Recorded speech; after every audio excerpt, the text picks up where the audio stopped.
giving honor and glory to God, who is the head of my life. It is only because of him that I live, move, and have my being. Welcome back to my channel, you guys. This is Shantera. I pray that you are well, doing amazing, feeling amazing, holding on to hope and faith. I just wanted to say something real quick. When I got out the shower, every time I get out the shower, I always say out loud, don't ever trust a person who doesn't bathe. And I know it may seem cliche, and no, we're not talking about depression and mental health and, you know, physical disabilities that stop you from getting in or needing help and assistance. And we're not talking about none of that. Please don't take what I'm saying out of context. But you know, a shower represents, or a bath, it's like the washing off. The washing off of the day. You know, it's relaxing. You can talk to God in there. You can cry in there. You know what I'm saying? It's like a cleansing place. It's a place of, you know, meditation and just, you know, usually if somebody's been molested or raped, the first thing they want to do is go take a shower, scrub it off, wipe it off, get it off. And so a lot of the times you find people who don't bathe. People don't bathe. People are living in marriages where the other partner doesn't bathe and brush their teeth with bad hygiene. And this may not have even happened in the beginning.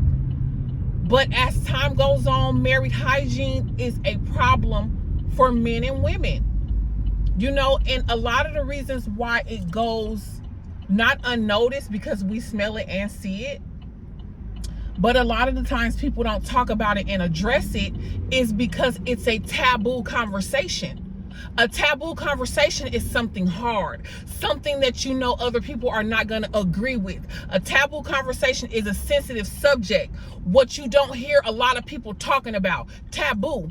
You don't want to face certain titles or certain arguments or certain, you know, a taboo conversation. Communication, hard communication that might hurt your feelings, communication that might be a little bit harsh. We can probably learn how to, you know, be better at communicating, but taboo, you don't want to talk about it. It's brushed under the rug a lot of the times because it brings up feelings, emotions, and different things that you have to deal with. But that's life. That's why I'm a fan of having taboo conversations, because I always want to grow. I always want to learn. I always want to do better. And so it's embarrassing for another adult to have to tell another adult, you don't bathe, or why you don't bathe, or, you know what I'm saying? Things of that nature. And it's just like, I can go. And it's just like, so a lot of people deal with it. They deal with it in silence, or some people cheat, or, you know, however, whatever. I'm not saying that it's right, but this is just reality. And so, y'all, there are a lot of people, and I'm just like, every time I get out of the shower, I'm just like, there is no way you can trust somebody who don't bathe. Like, you cannot trust a person who does not bathe. Like, that's just the end of the story. Like, come on, bathe and brush your teeth. Hygiene, that they can't be trusted. You cannot ever, I tell my kids that too, every time I get out of the shower, don't ever trust a person who don't bathe. Ever. And so, you know, I know we don't talk about those things and that, but you will be surprised of how many people are in relationships with people that have a problem with their partner and their hygiene, but ain't said nothing, or too embarrassed, you know what I'm saying, too don't know how their partner gonna react, don't want to step on your partner's toes, and don't want to make them feel a certain way. Well, look, now we need to have a conversation. What's going on? What's the problem? Why have we failed the hygiene? You know, your hygiene, you just got to talk about it. Taboo.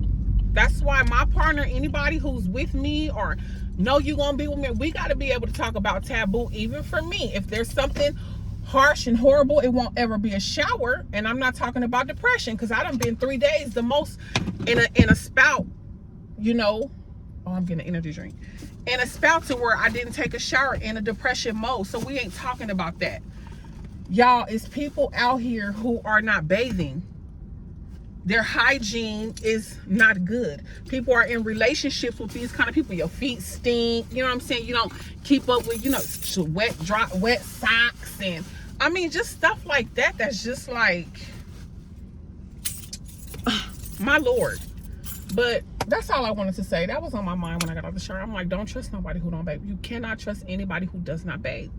And this is an issue and a problem that we need to, not we, but this is an issue and a problem that need to be approached and talked about in relationships and marriages. You need to take a shower every day. My love, I don't know what's going on. I don't know what's happening. You know, men are visual. You got your hair all everywhere and you just fought. And a lot of it could be emotional depression, whatever the situation is. And then that could be the time where you can talk. Hey, I look like this and feel like this because of this, that, what's going on in the marriage. So we can work this out. Y'all need to work this out. What? But there are a lot of people who don't bathe. That's back to the story, what I'm trying to say. People don't bathe. People have bad hygiene.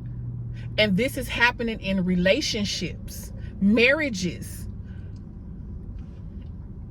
When we went to counseling, marriage counseling, before, you know, you take the little course or whatever, a few weeks and talk with the pastor and all that, all he talked about was making sure that I knew that, this is cricket.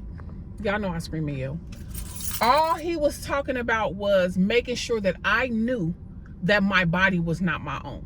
And I can't, you know, withhold. It's not smart or wise for me to withhold sex and play this game or whatever, which I never have anyway. That's not my, that ain't nothing that I do.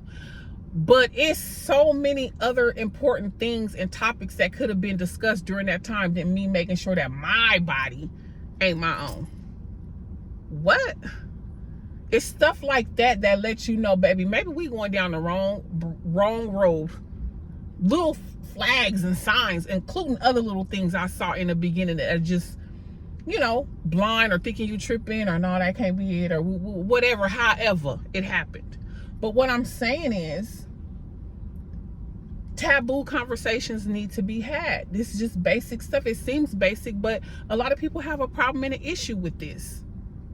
Their partners, hygiene, no, you have to talk about it, or else you're just going to continue to suffer in silence and cheat.